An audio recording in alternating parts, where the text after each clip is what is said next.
5 hacks. In this video, I'm going to share with you 5 home office productivity hacks that make it so much easier to stay productive during the day and really make it easy to get into a state of deep focus work, into a state of flow.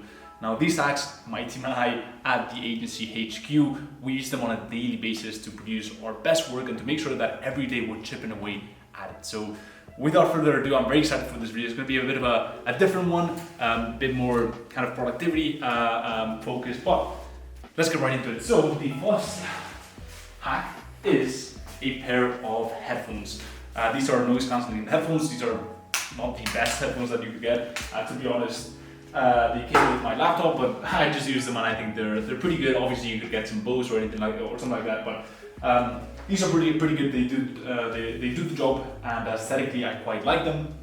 So I pair this with obviously my laptop, and I play some binaural beats, either binaural beats or high frequency beats. That's typically what I listen to. If I'm in more of a creative work block, I will play maybe some lo-fi beats or something like that, right? But for the most part, if I'm doing deep focus work, I'm gonna go ahead and I'm gonna play a bit of binaural beats, a bit of white noise. Really gets you in the flow so much easier. So that is the first hack. The second hack is a bit of a weird one, but I found it to be extremely useful, and that is using one single screen, one screen and one screen only. Now, at this point, I've pretty much tried every single iteration, variation of this. I've tried laptop only, I've gone ahead and tried a laptop and one screen. And if we look at my CTO, he's got a bit of a different setup, but hey ho, maybe that works for him. For me, I found that for productivity, one screen only works tremendously well. And the reason why that is because it basically lends itself really poorly to multitasking, and that is a good thing because you don't want to multitask, right? And so with one screen, I find myself that I pay attention to one single task. I do one task at a time, and that is incredibly valuable because every time you're switching tasks, there's a massive neurological cost to that attached to that. So it's really, really important to just have one task at a time, and one screen really helps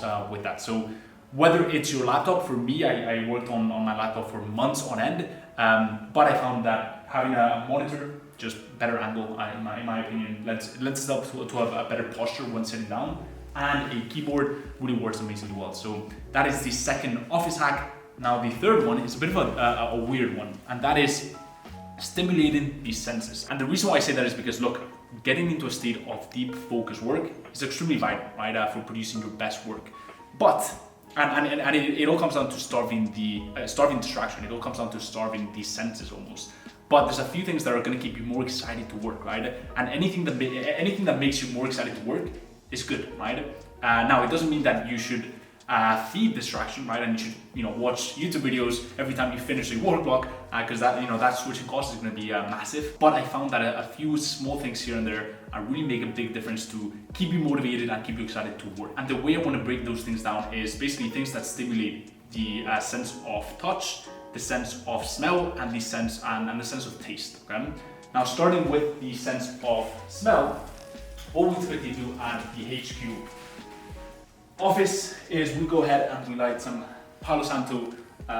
Really, really great for just getting into vibe. Honestly, Palo Santo and incense, which is also some of the what we light up in the HQ. The main purpose and the main function for me, at least, is not so much the smell. Yes, it smells nice, but it's more of a trigger, right? And so every time we light some Palo Santo, yes, sure, it clears the environment, and it really it's set to basically clear all the negative energies. But for me, it's more of a trigger, right? It tells me, hey, let's get straight into work. And so stimulating the sense of smell through Palo Santo, through incense, is quite powerful. At least for me, it's worked tremendously well. I mean, you guys can implement that at your own peril or at your own benefit. But that is the first way that I like to stimulate the senses. The second way is with the taste. Now, the way I like to stimulate the sense of taste is not so much with chocolate or fast food, but what I found it to be extremely helpful is with what you drink while you work. Okay? Now, I like to keep it pretty healthy. I don't like to drink sodas or anything like that, or even coffee, because that's not gonna be great for deep focus work. It's gonna make you pretty neurotic, if anything. But what I do is tea, right? Ideally, decaffeinated tea, but in this video I do want to show you guys my little collection of tea with the whole purpose of basically showing you that you can get a bit creative with your drinks and not just drink water all the time. And I truly believe that, you know, if something's going to make you more excited, or if it's going to stimulate you in a way that it's actually going to help you with your work and it's not going to distract you from it, I think you should do it, okay? So let's cut right now real quick to my tea collection. Not sure why you would want to see that, but let's cut to that. Here in my pantry, got all these teas. Knowledge. But that was pretty cringe. Anyways, guys, just want to show you my collection of teas. We've got some rooibos vanilla. We've got some red cook malate, pretty top.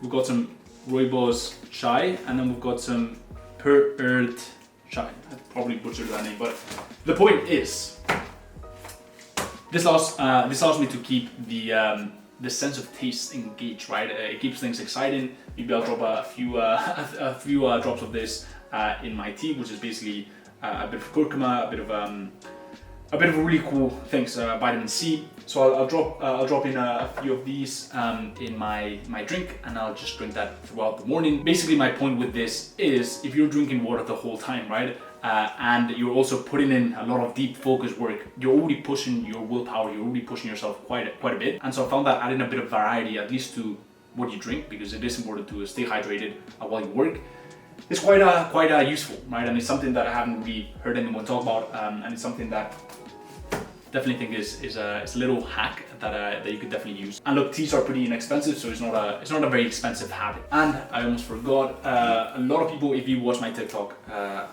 you know, you can see that I always drink out of a cup. What I drink is this right here. So this is chamomile tea. Great for you know, just before going to sleep. This is a variation of chamomile tea with a bunch of different things, like cinnamon and all that stuff. Also a good bedtime tea. But that is that for my pantry. Hopefully you guys have found that of value. And now back into the video. Now the third way that I like to stimulate the senses is through the sense of touch. And so what I personally recommend is two things, okay? Number one, you get a notebook, or you have a piece of paper, a sheet of paper, so you can actually write while you work.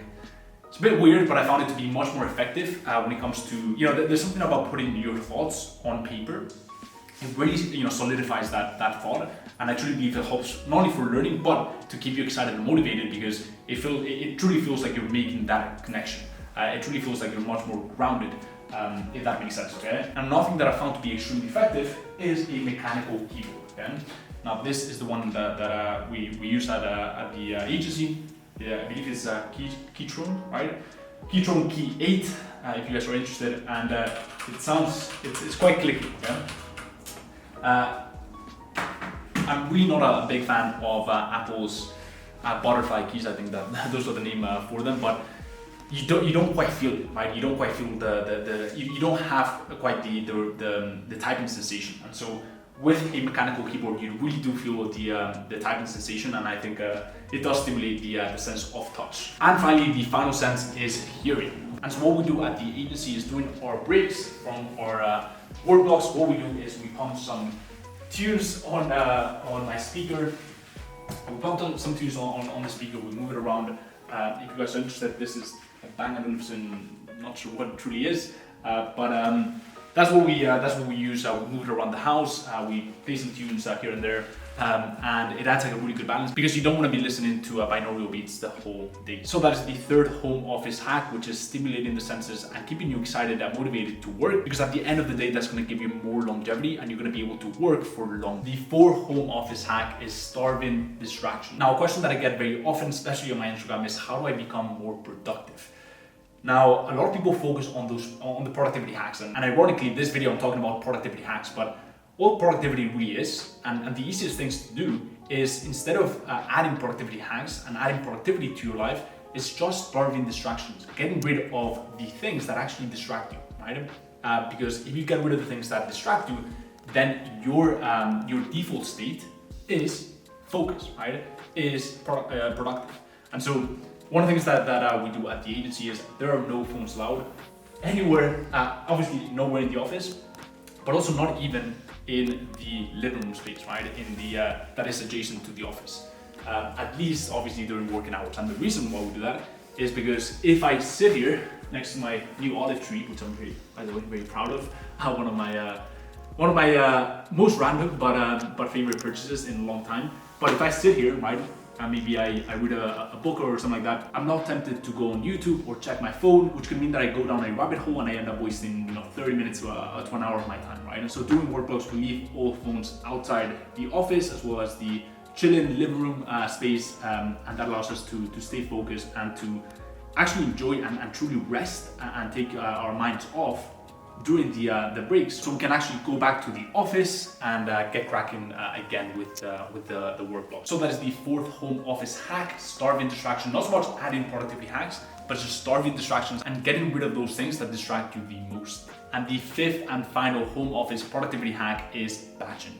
Now, what I mean by that, if you guys are not familiar with this term, essentially setting a long period of time for just one type of activity, right? And the reason why I found this to be extremely effective is because when you're doing a specific activity, it requires a different type of wavelength of thought, right? If I'm recording this, I gotta be more extrovert, right? I gotta be more creative. I gotta move around, right? I gotta practice, I gotta speak clearly. Makes sense? Although sometimes I struggle with that. And so I'm in a complete different mode of thinking. However, when I'm working at my desk, I'm in a complete different mode of thinking. Especially, for example, and within the actual work, there are different modes of thinking. For example, when I'm taking client calls on that same desk, again, complete different mode of thinking. When I'm taking a sales call, right, complete different mode of thinking. I gotta be more persuasive. I gotta be more, psychologically in tune, right? I gotta be more socially aware or more empathetic, right? If I'm creating content or planning some content, right, then I gotta be in a complete different mode of thinking. And so what I recommend is, if you're running your agency or if you're running whatever online business you're running, but ideally and hopefully an agency, if you're running an agency, make sure that you batch your activities. For example, you may set aside 1 to 2 hours in the morning for lead sourcing, for prospecting. Maybe another 2 hours for the actual outreach, right, the approaching. Maybe organic approaching, LinkedIn, Facebook, Instagram, that may be 1 to 2 hours in the morning, right? Maybe your automated sales funnel, if you use one, for example, my students who get access to my automated sales funnel, you set aside 1 hour to actually look at the metrics, complete different mode of thinking, much more mathematical, much more scientific, right? If you set aside as well, maybe an hour to create content on social media, so you actually farm and you cultivate those interactions, maybe you set aside another hour, complete different mode of thinking. Okay? So batching has been tremendously helpful for me, as well as my team members at the agency, and it's something that we use on a daily basis for being more productive and for getting work done faster, because we're in a mode of thinking and it really builds a lot of momentum. So that is that for this video, a bit of a different one. Hopefully you guys enjoyed it. If you enjoyed this type of videos, which are more kind of casual, not just sitting down, and not so much tangible, SMMA strategies or e-commerce agency strategies, go ahead and tell me down in the comments. If you enjoyed it, go ahead and drop a massive like.